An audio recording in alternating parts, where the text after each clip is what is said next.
Charlie, won't you at least tell me why you're leaving? Enzo, really, it's better if you just don't know. Chloe didn't call again, did she? No, we broke up weeks ago. She's found someone else. Chloe is over. Did someone insult you for being American again? You know you can't take that personally. No, that's not it. Where did I put that? Did another cafe make you a better offer? No. How long have you been here now? 4 years? 5. 5 years. It's hard to believe it's been that long since I brought you that first espresso. That was your first day in Paris, I believe? Yes, and today will be my last. You're leaving the city. But I thought you loved it here. I do. Well, where will you go? I don't know, somewhere else. Charlie, I can't just let you leave like this. My cafe will go belly up without you. Enzo, Café de Rêves is the most popular cafe on the Champs-Élysées. They love you on Yelp. You'll be fine. But it's because of you. Me? No, I don't think so. Your killer coffee in this great location have way more to do with it. Look, Charlie, come on. Let's just have one last noisette together before you go. Okay.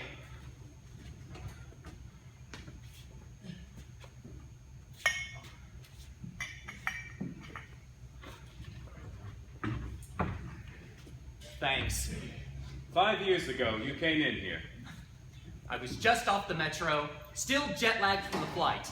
I couldn't believe I was here in Paris. Here to learn from all the great masters and learn to paint like them. I was so naive. You must have laughed to hear me talk about it. I had heard it many times before.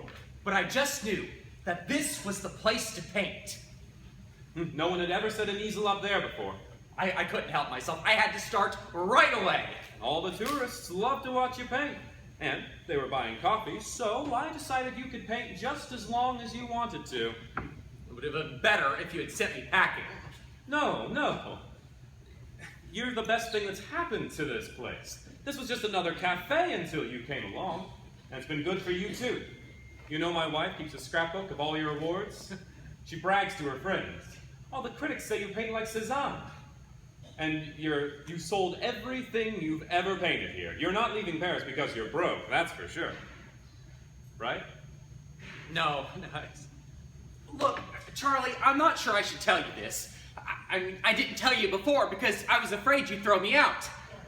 But the truth is, well, I'm a fraud. A fraud? You mean someone else paints those landscapes? Impossible! Every day I watch you, those watercolors from those brushes on that easel. No, my friends, you are not a fraud. But I am. I mean, back at the beginning, you let me paint here because people were buying coffee. But no one was buying my paintings. You were successful, but I wasn't. That didn't last very long. It was 3 or 4 months. I mean, I couldn't get a job. I was just here on a tourist visa. I was hungry. The landlady was hounding me for rent. They started selling it. Nothing was selling, but that is the day the stranger came by to watch me paint. Strangers? Aren't they all strangers? Yeah, but this guy was different. There was something different in the air that day. I had decided that if I didn't sell anything, I was leaving Paris. But he just sat and watched me paint. At first, I thought he was a critic. Yeah, no, a critic would have said something. And he wouldn't have come back the next day. But this guy did. He came back. Yes. And at first, I thought he was going to tell me something that I had done wrong. But no, he motioned me over and said that he liked my work. And I was about to make my usual remark about how lucky I was to be here in Paris. But no, he interrupted me and said he wanted to help me. And I thought, oh no, here it comes. But that wasn't it. He handed me a brush. But you have brushes. I know.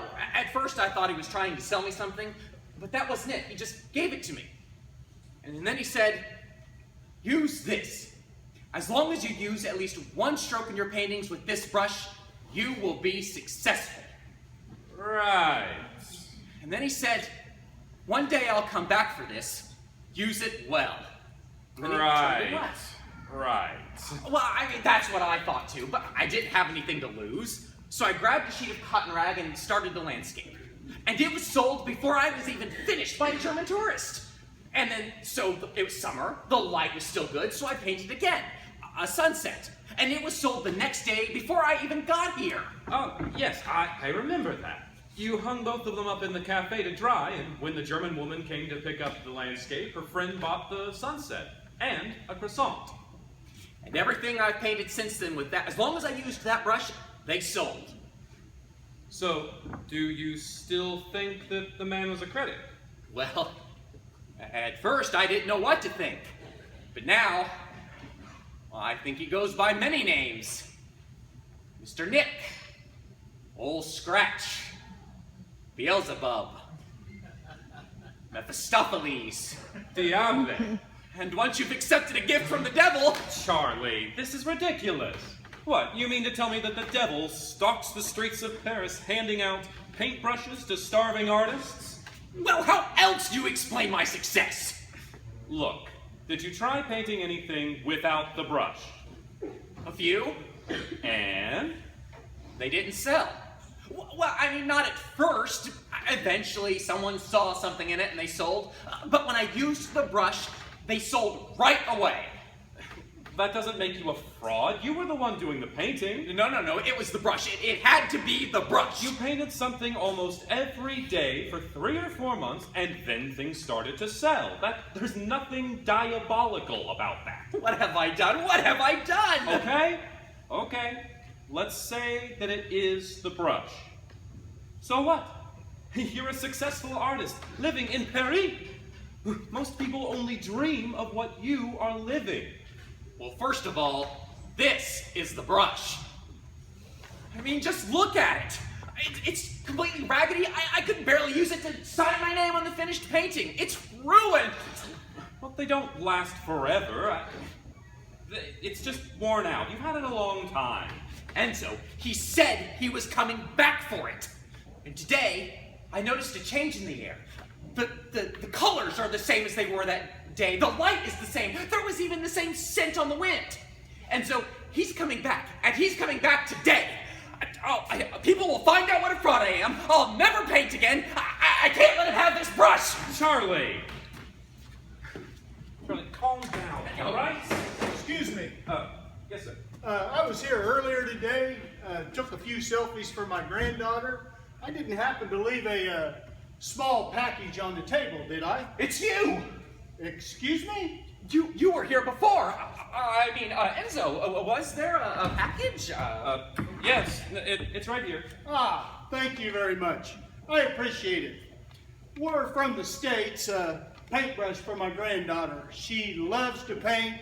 I love to encourage her. My friend here's from the States, actually. Oh, really? Is that so? Name's Nick. Where are you from? Indiana. I'm from Las Vegas.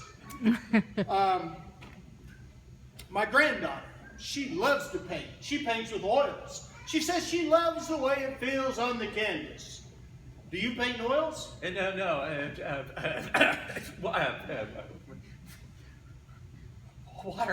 Watercolors. She says the best thing is always use a good brush. Matter of fact, any painting is better when you start with the right brush.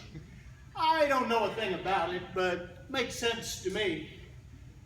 Actually, it would be a shame to use a raggedy brush when you started a picture, one that was worn out. An artist must respect the brush. I suppose that's true.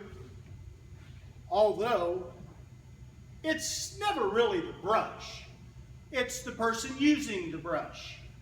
Either the person uses it or they don't. Either the person paints the world in a new way for us to see or they don't. Actually, it was never really the brush at all now, was it? An artist must respect themselves.